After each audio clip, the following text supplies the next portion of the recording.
Guys, my name's Long Sensation, and today we've got for you guys as a new series coming to my channel in which we're going to be comparing the majority of the assault rifles against one another within Call of Duty Ghosts. For this first episode, we're going to be covering the ARX-160 against the HoneyBadger. The reason for this is because they are really similar. They kind of bridge the boundary between submachine guns and assault rifles, and as well they both have an integrated attachment.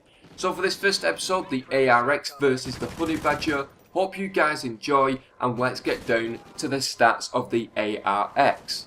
So first of all guys, the stats of the ARX-160. First of all, the integration of this weapon is a laser sight, which generally means you'll have a better hip-fire spread. The damage of this weapon is really low within its class. It's actually the lowest damaging weapon within the assault rifle category. 43 to 17, this means that you're killing 3 bullets up close or 6 at a really long distance. The fire rate is actually fairly high in the assault rifle category at 857 rounds per minute. The magazine size fairly standard at 30 or 45 extended.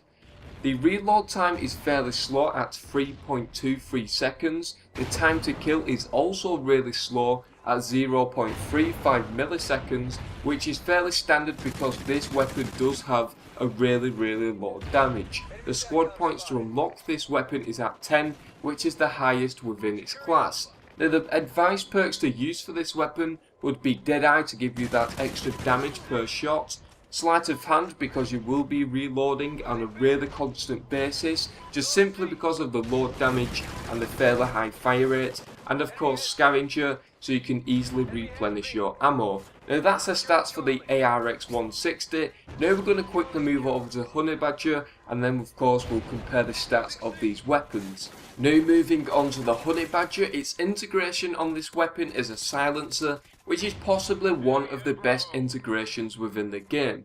Now the damage of this weapon is at 42 or 20 at a distance. This means that you'll kill people in 3 bullets up close or 5 at a really long distance. The fire rate of this weapon is standard at 800 rounds per minute. The magazine size is also standard at 30 or 45 extended. Now the reload time is 3.16 seconds, which once again is fairly standard for the assault rifle category.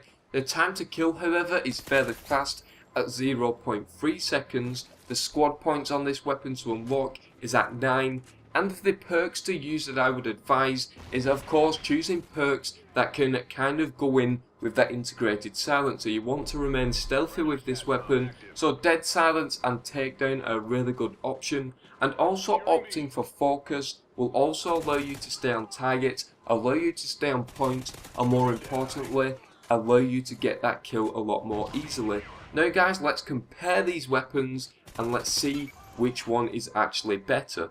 Now guys, as you can see on screen right now, I've made the text in green for the text which is actually better for that weapon. For example, the damage is much better on the HoneyBadger, although it does have one less damage point for the up close range. That doesn't really matter because it does actually kill in 5 bullets at a distance. But as you can see, the green text is more significant on the HoneyBadger side, which means that the stats of these weapons are better for the HoneyBadger.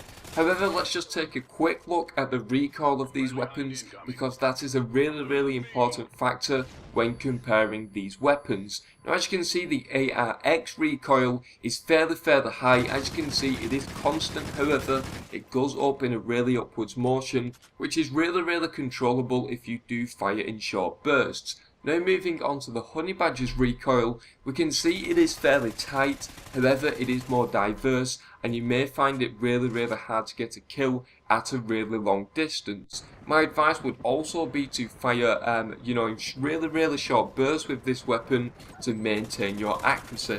So overall guys, it looks like the HoneyBadger has won this face off, and if you guys did enjoy this video, please be sure to leave a like, and if you want me to compare to other assault rifles or any other guns within the game, please put it in the comment section below and I'll be sure to bring you that as soon as possible. But anyway guys, I've been Long Sensation, thank you very much for watching this video, and I'll see you guys later.